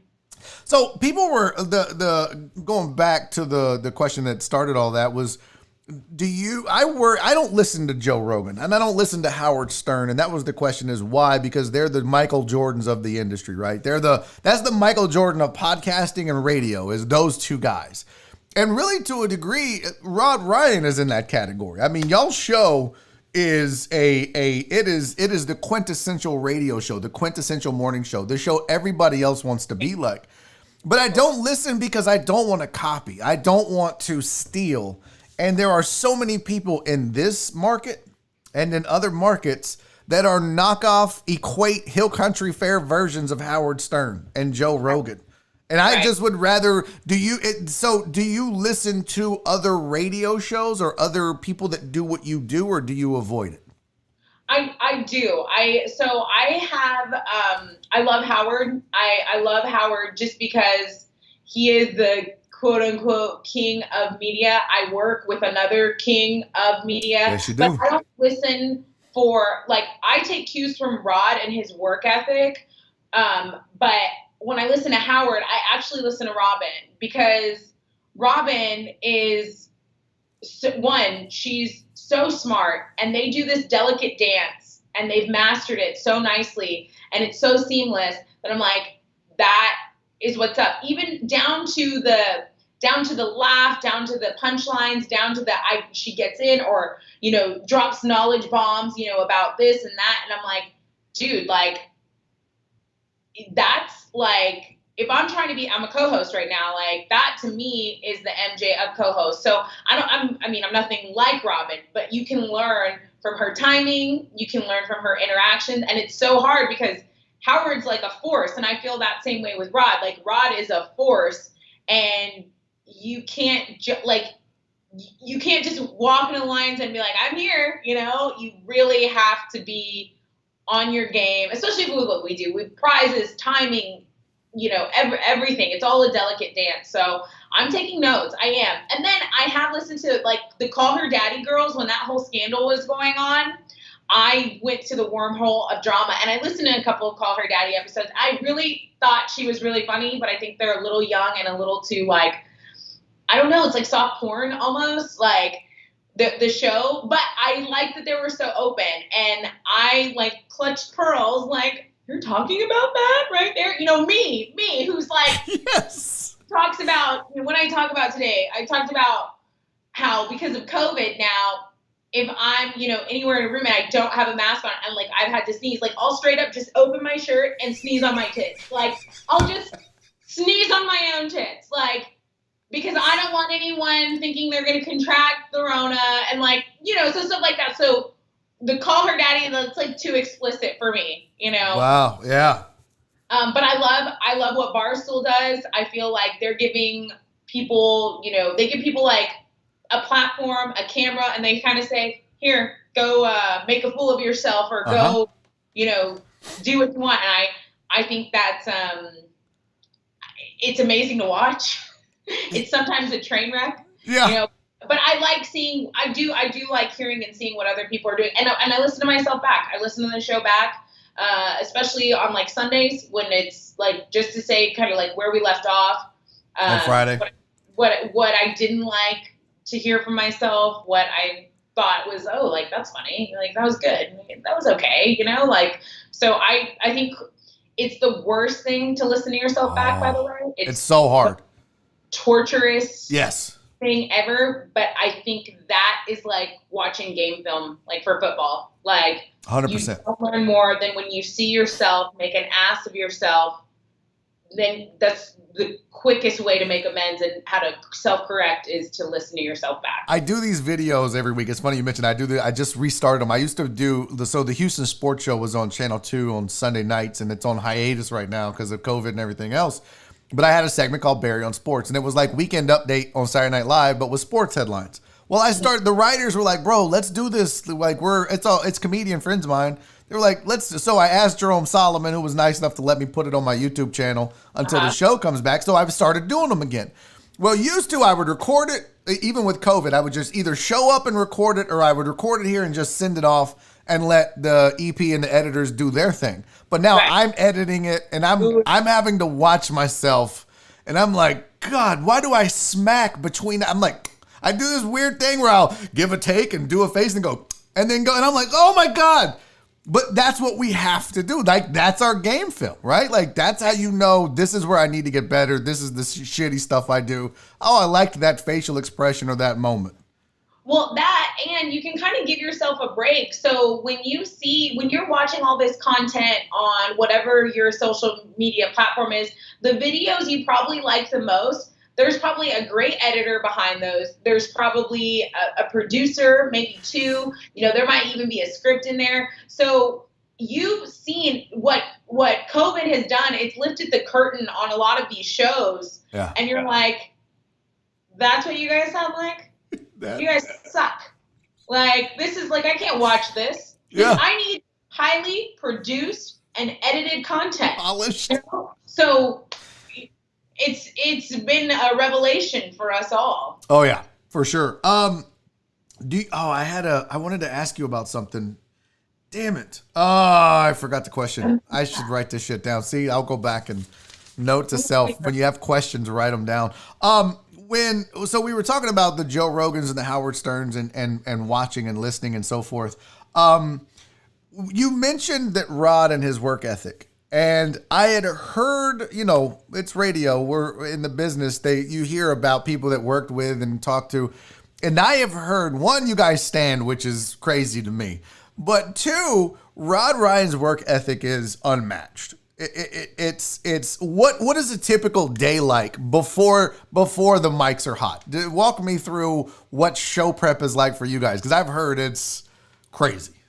So he's there before everyone and he leaves after everyone. And granted, I attribute a lot of that is that he wants his hand in everything. So all the blog pages, the digital side, we do our prep. So we're like, hey, did you hear about this story? We're pulling, oh, okay, that's kind of a hot topic. We should talk about that. Hey, did you see that survey? Okay, good. We're going to talk about all these things. Well, what he does for the listener, which I think is so genius, is he basically builds them a compass of a breakdown of all the topics we're talking about on a blog page. So, and it's genius because, hey, if you don't know what we're talking about, go to links and guests and go read the story and then tell us what you think. So we're interacting with emails throughout the show, but he gets there super early to make sure that, so he's double checking, the blog page, making sure that's going, even though Chila's doing the blog page. Mm-hmm. I'm getting the news and entertainment and music stories ready, but I'm like, hey, did you want this? Are you going, I'll come with like 3 stories, like, hey, for entertainment, Kelly Clarkson's getting sued, Real Housewives, Borat, what do you think? And he's like, go with this one. So he's making final calls for a lot of that stuff, which, that's a lot of pressure, I'm like, these are the options, you know what I mean? Yeah. But to know instinctually what he wants to talk about and do that, that's just kind of, I guess, from all the years doing it, it's just second nature to him. So he's doing that. He's prepping. The dude highlights like a maniac, highlight this. I'm going to circle this. He doesn't use a laptop? It's all on paper? I'm like, yes, dude. I do my scripts on a news, like a ENPS type thing. And I write my scripts. It's all digital. And I'm clicking back and forth because I'm editing scripts. If something else drops down, I want to add it to a story. And mine's all, workable. I'm not going to be scratching out and whiting out during the show. But he made a good point. He's like, if the computers ever go down, he's like, your script, you are so effed. And I'm like, okay, true, but it's not my fault. So when I started with the usual suspects, we had show prep, but I ended up creating this form for us, which, it's like, all right, here's the day, here's this. And I still use it to this day, and they still use it on their new show, but it's all digital. But I do print out a copy. And now if I lose my computer on this, there's no fucking show, but it might be that I could lose, the doc or something like that. So I always have a backup, and I always did that. But I don't know how you could just rely on paper. Because I got to click the link and go to the story and pull out data and on the fly. And God, that just seems like he has it, and it's scary. It's a stack this big. And this is because, sometimes we'll go off on a tangent on a particular subject, and he doesn't, this is all just in case. So he's not Mr. Plan A and Plan B. He's Mr. Plan A, B, C, D, E. Let me make sure F and, G are still up to par as well. So He preps like a maniac. And then after the show, it's like, okay, what are we going to do to start promoting tomorrow's show? And hey, are there any national holidays? We're just constantly thinking, and it's a brainstorm session. So we have brainstorm sessions, once a week, but he's always, always there. And see, for me, and he's standing up the whole show. And I've learned a lot about his process and him getting there early and leaving there late. I was trying to keep up with that. My ADD self will die. I will die. I will physically pass away. R.I.P. to me. A majority of the time he eats lunch at his desk. I'm like, no, I'm going outside. Get out of this building. That I packed, and then I'll be right back. And then I will come give you 10 awesome ideas. But he has just this ability to churn and churn and churn where most of us need a break. It reminds me when I watched Hamilton, of Hamilton, Alexander Hamilton, like, what do you write? Like, you're running out of time. Like, do you stand? Like, does the whole show stand or what? I go back and forth. Like, I'll stand up sometimes for my skinnies and stuff. It really just depends on the day. And see, that's another thing. Like, he is a creature of habit. Like me, I'm my ankle hurts today. I don't have like coffee every morning. I'll do water. I'll do an energy pill. He is in a groove, and I feel like he's also like, this is his stride. So don't get in the way. Like, don't get in the way. Don't burn the place down. Don't fuck it up. Yeah. Right. Like, so this is a system. I say it like he's a zoo creature. Like, I just watch him, and I'm like, you're still writing. You're still highlighting. I'm like, you like this highlighter? This is new. I bet you like it. That's so, it's a sight to behold, someone that works that hard. But I think we all know, hard work pays off. That's a cliche statement, but in his case, it's like very obvious. He works hard because the show means something to him, and it's his name. I mean, this is his name, Yeah. It's funny because you always will, if you ever get a behind the scenes peek as somebody that's really successful, that's the one thing you end up seeing about them is that, I put in, some hours before this show and some hours after this show, but a guy like Rod Ryan that's done it for this long and the way that he's done it, and you just know that that's a special kind of breed, and we all should be aspiring to work that hard, but I don't have it in me. Like, I'm just like, fuck, man. I want to work hard and I want to grow this, but then I'm like, yeah. I feel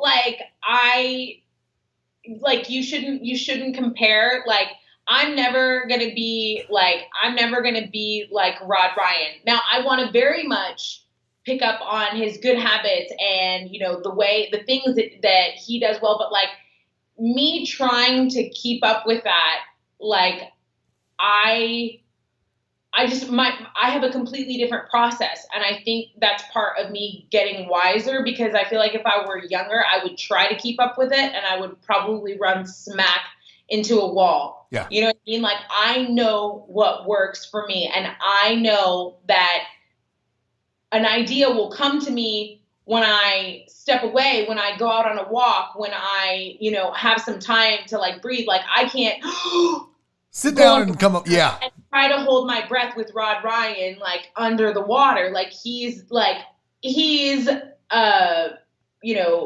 Navy SEAL and I'm a dolphin, like, that's just be a dolphin. Just right. Be a dolphin.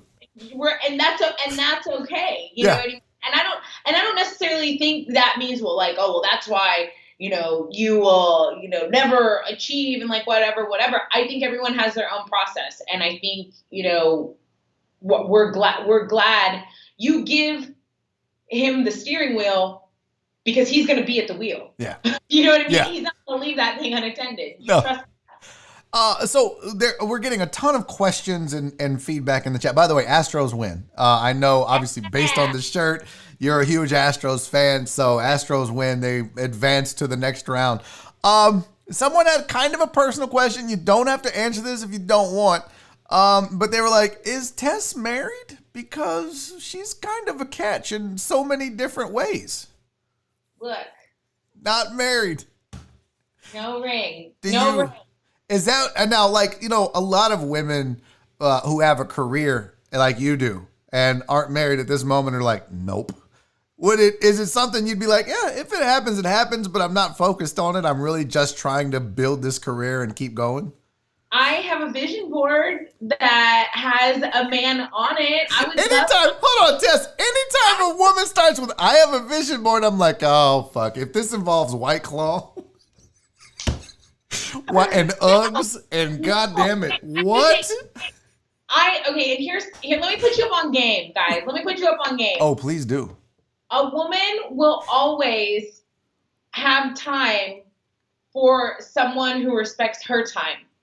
So, it's not about like no one like being worthy or like I'm just not dating right now. Like the right person has to respect the grind. Like the right person has to. And here's the thing. There's this one saying on TikTok, hello. Like every relationship consists of two types of people. One who is boring and one who is completely nuts. I'm going to go out on a limb and say you're the completely nuts one in your relationship.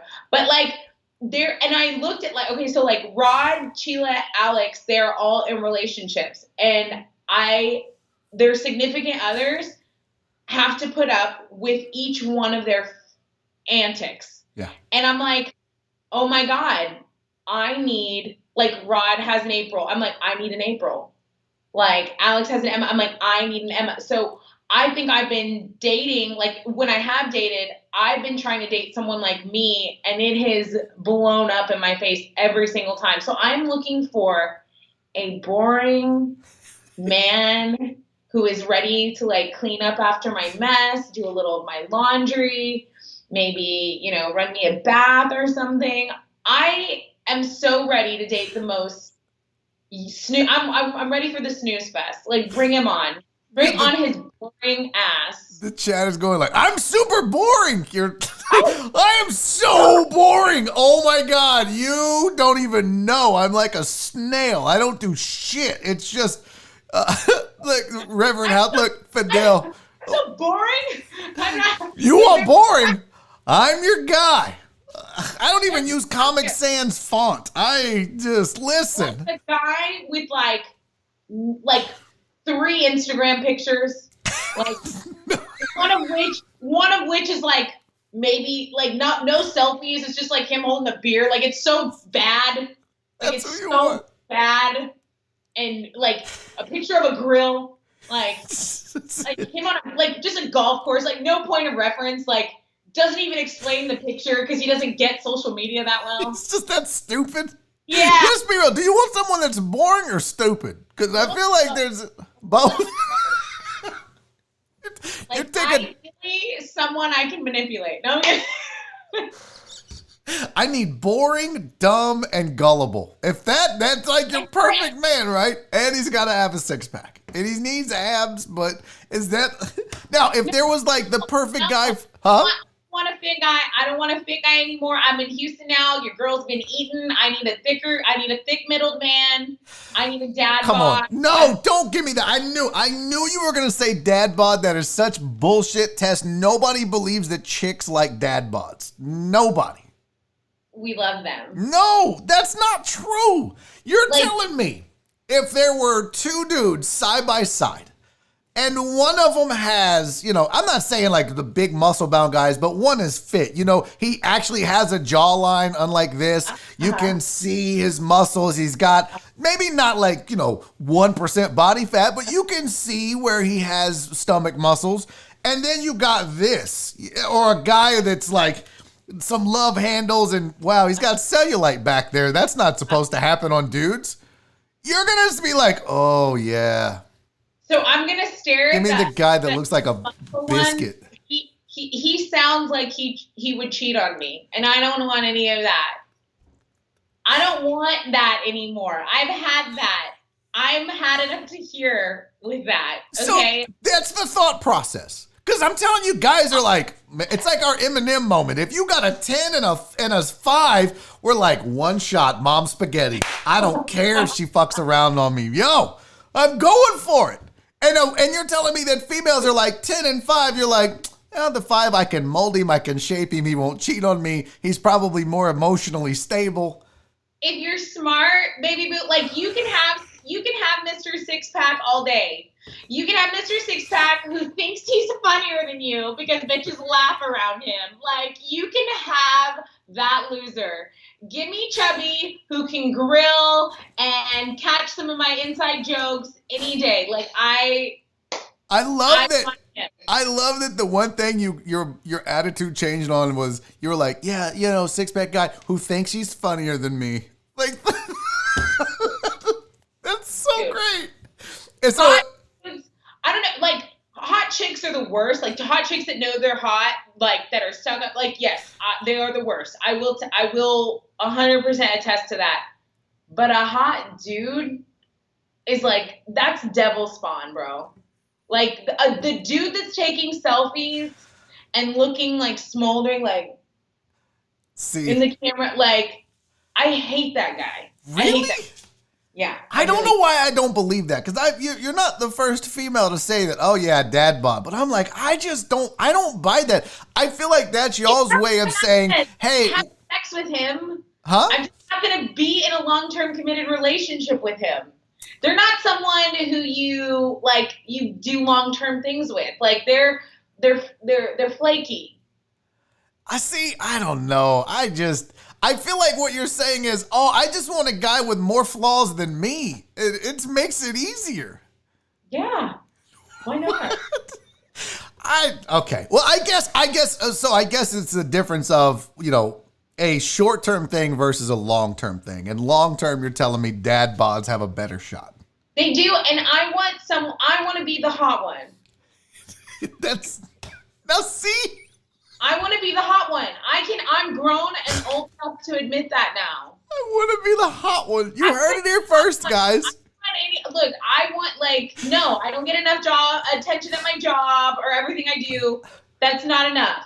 When we go in public too, I want people to just be amazed about, like, how did you do that? How did you wrangle this goddess? Literally every guy right now is like, I gotta let myself go.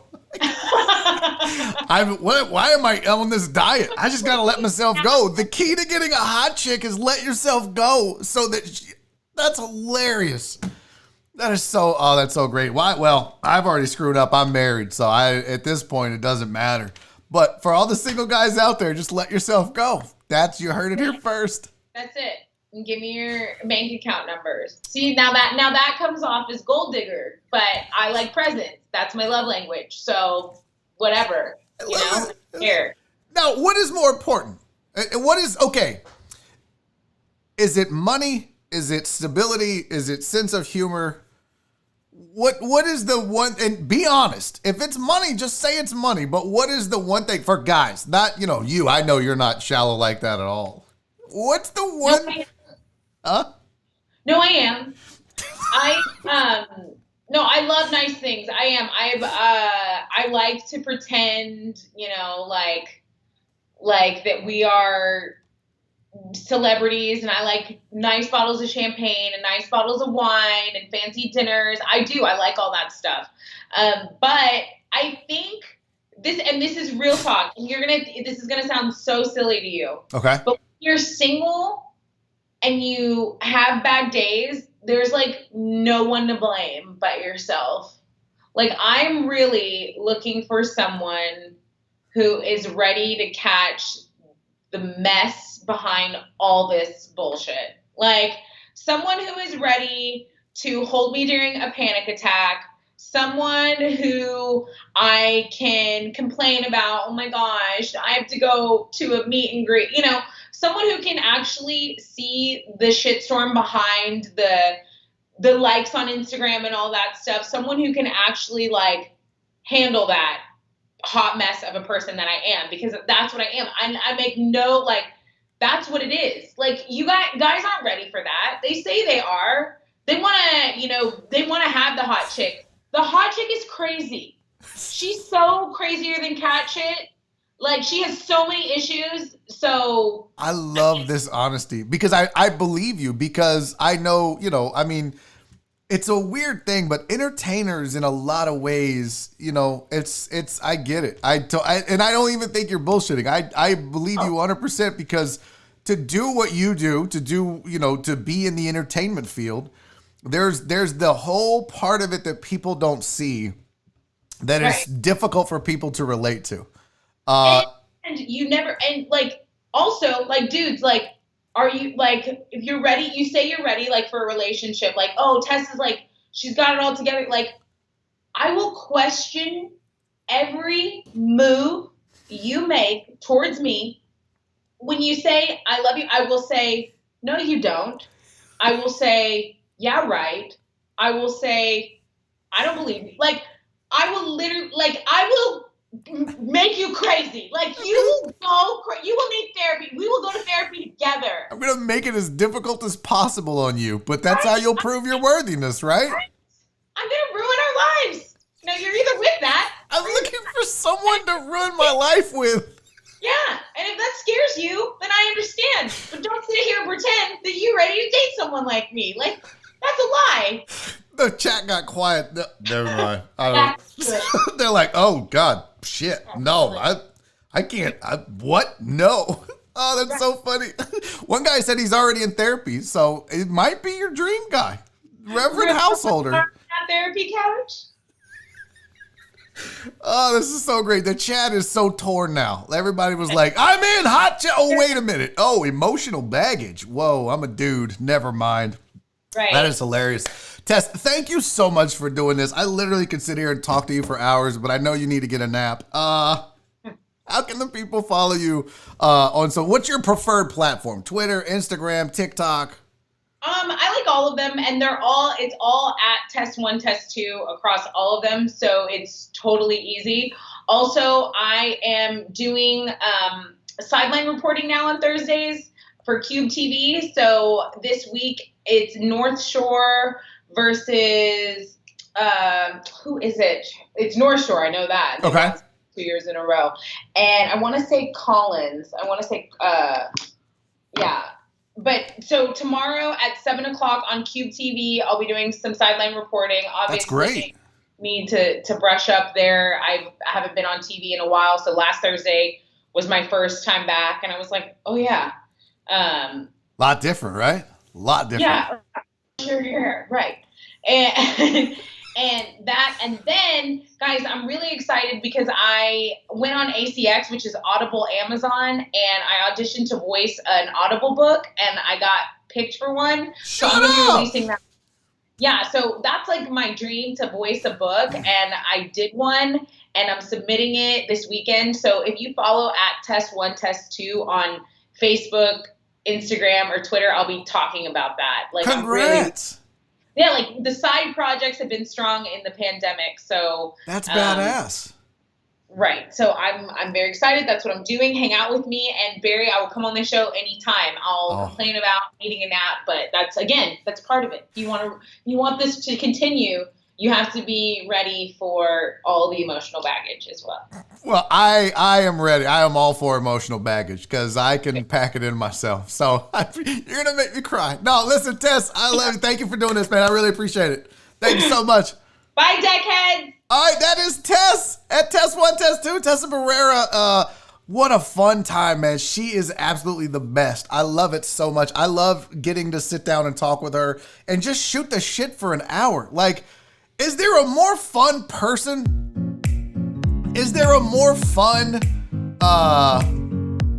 person talking into a microphone? I haven't found them. She is just absolutely the best. So good times. I really appreciate her. I hope you enjoyed the show. We do it again tomorrow. We do it again. And sorry if I didn't get to all the chats, but gotta pay attention. Tess keeps you on your toes, man. That was good times. Go follow her at Tess1, Tess2 on Twitter, Instagram, or whatever your platform is. Until tomorrow, ladies and gentlemen, we do it all again. Yes, Charles Garza, we're going to the Discord. Get on it. We're gonna have some fun tomorrow. I promise. We'll do it again. Until then, be safe. Be kind. Please be kind. And most importantly, love each other. We'll see y'all tomorrow. Let's do it.